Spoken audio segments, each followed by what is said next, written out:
Okay folks, so setting up a Firebase database. I said I'd put up a few videos, so if we just do search for Firebase, should come back in your Google results here. Click into the Firebase there. Okay, so I'm signed in to a Google account. Okay, it's a Google account I just set up, so it's completely new, completely fresh. I have this option here, go to console, and this is what it will look like for a first time user. Okay, if you've already registered, if you've already set up, this page might be slightly different, but it'll follow the same lines. Okay, so enter project name. So this project name, it's not public, so you can call it what you want. So maybe I'll call it coursework 2024, something like that. Accept the terms and conditions. Confirm. You can have analytics on or off. Doesn't really matter. Okay. We want to select Island.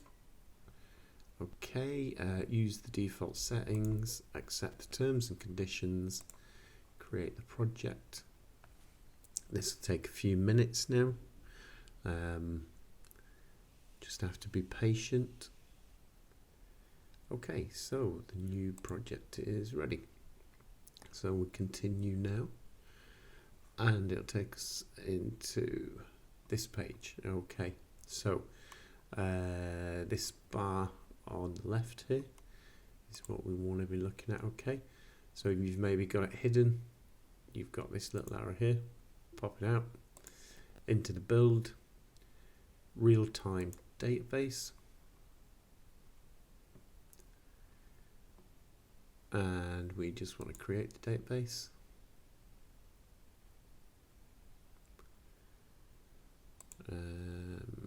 So we'll select Belgium, that's closer to us than America, and we'll start it in test mode. Okay, and that's it. That's our database set up. So now look at it. Here is the URL, so we can take a copy of that URL.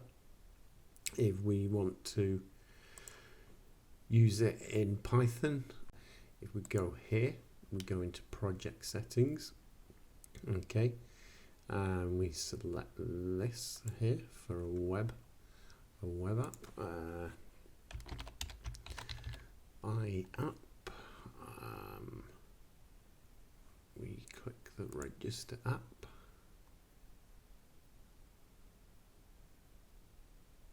Okay, and now we've got to continue to the console.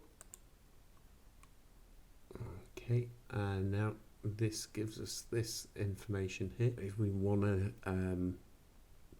to use our JavaScript in the HTML, we need this little snippet of code here.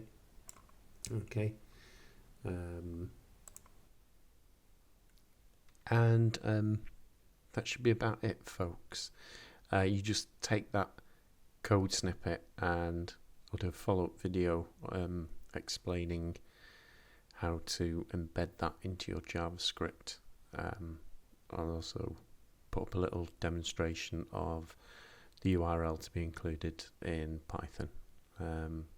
So yeah, that should get you up and running with a live database in Firebase, and that can be accessed using either Python or your JavaScript embedded in your HTML.